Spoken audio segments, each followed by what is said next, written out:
Hey, welcome back to the workshop.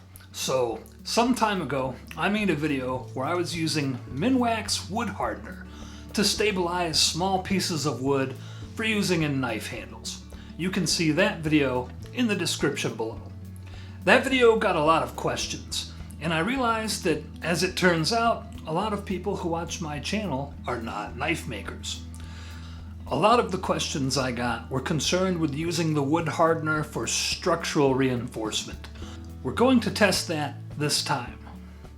Let's get started. Okay, so here's how this is going to work. I've cut up a bunch of sticks of basswood. These are basically 1/4 inch square and 4 inches long, more or less. Each basswood stick weighs approximately 1.6 grams. So this isn't the best scale in the world. I think I paid $12 for this at Harbor Freight, so you kind of get what you get. But we do know that 1 US nickel is supposed to weigh exactly 5 grams. And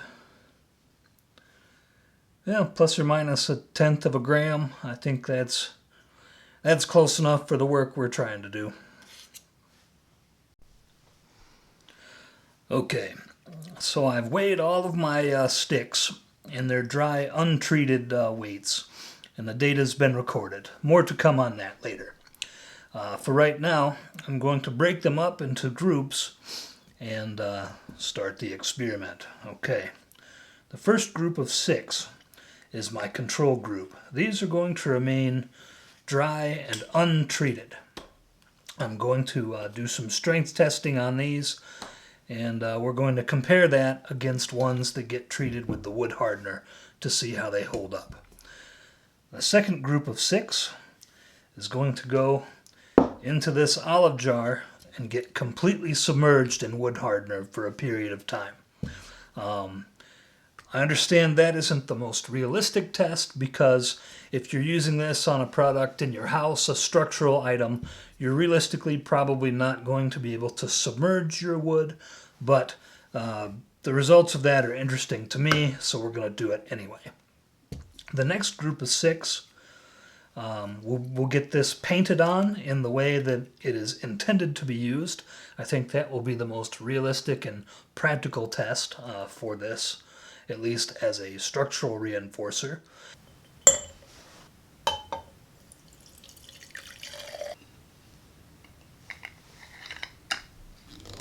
Alright, we'll set this aside and give that some time to soak in. So what do the instructions say? Completely remove decayed and soft crumbly wood until you reach reasonably sound wood. I don't know how you judge reasonably sound, but I think the wood I'm using here is reasonably sound.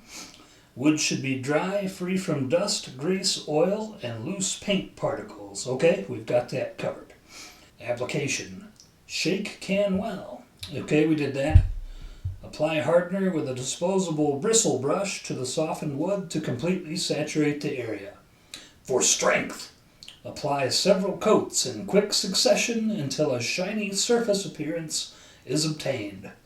Allow to harden for 2 to 4 hours before filling void. Okay, I think we can do most of that. So the next question we get to answer is, will the solvent that's in here eat my foam brush? Alright, well, it looks like the answer is no. This stuff will not eat the foam brush, at least not right away. This basswood is a real soft wood. It's good and porous. It really absorbs this stuff in well, which I think will make it a good candidate for our experiment. One of the nice things about this wood hardener is that it dries really quickly.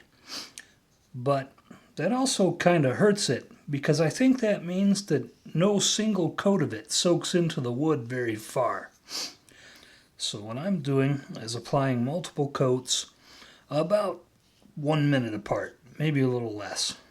I want to make sure that as I'm applying new coats, there's still a little bit of the old solvent left behind. While the stuff hasn't dissolved my brush, it has dissolved my cup. The solvent that's in this stuff is acetone, as far as I know.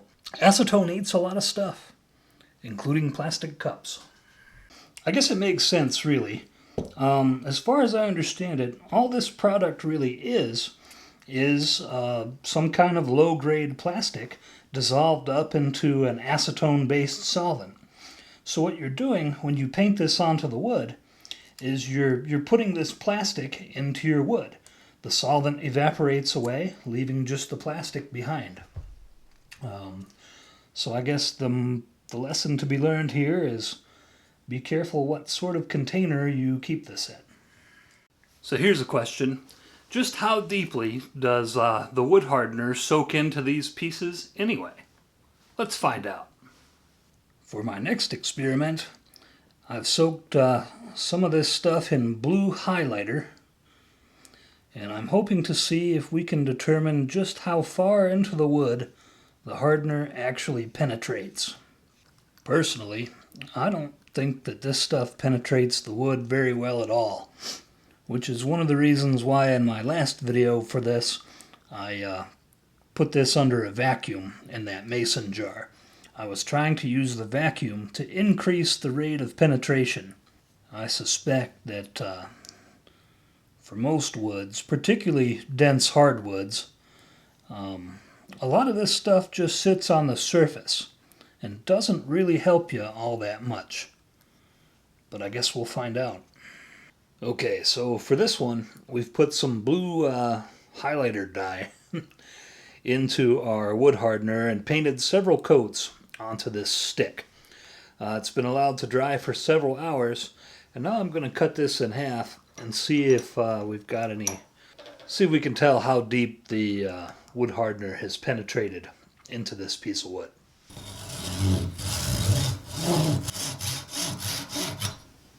Okay, so this is pretty interesting.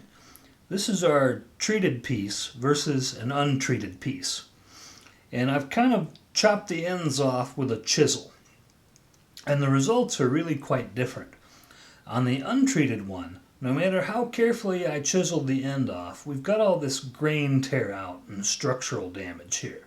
That certainly doesn't happen with the treated piece, which suggests that we've got a considerable amount of structural reinforcement with our treated piece that we didn't get in the raw wood. The other thing that's happened here that you probably can't see on the video is there's a change in the grain of the treated piece that penetrates in from the sides about 1/3 of the distance in on each side. But it only comes in from this direction, kind of into the ends of the grain. It really doesn't appear to have come into this side at all.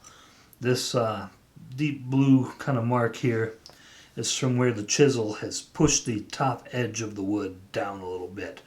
This is not actually penetrating as deep as it looks. But even just the preliminary results are real clear. This is with no wood hardener, and this is with wood hardener. We've got a remarkably stronger, better structural result with the wood hardener in place. Now for the real question. Does Minwax wood hardener actually make our wood any stronger? Okay, here's how this is going to work. I'm going to pull on each of these pieces with a 100-pound luggage scale and see if I can read the breaking strength off the video.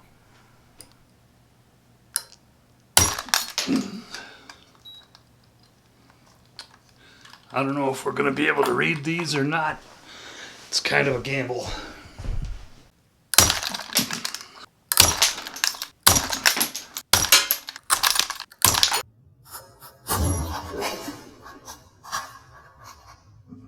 Okay, post-break visual inspection. I have to say that, much to my surprise, there isn't a whole lot of visual difference in the way that these pieces broke. These 6 are our dry control group.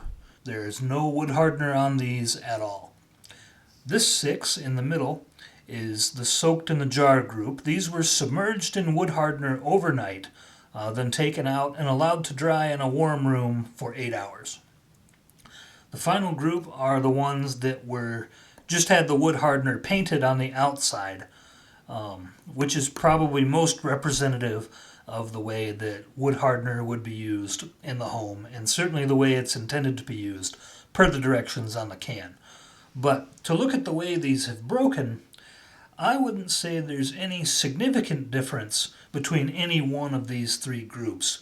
And that's a bit of a surprise to me, because I really thought that the ones that had wood hardener on them would show a difference at the break points. I thought maybe the grain would tear out differently.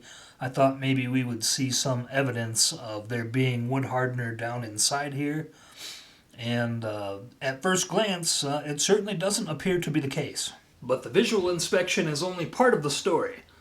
Let's see if we can go to the numbers and find out if there's anything new to learn. So I weighed all of the sticks of wood before and after applying the wood hardener. There's a little variability even in the dry control group. This I credit to using a fairly cheap scale. It's going to vary a little bit. That's just the limit of the instrument. Anyway, overall the average dry weight of all of the sticks was 1.7 grams. The average final weight of the sticks we soaked in the jar were 2.95 grams. This shows an average 1.23 grams weight gain, or a 71.29% increase in overall weight. That's a lot of wood hardener soaked into those sticks.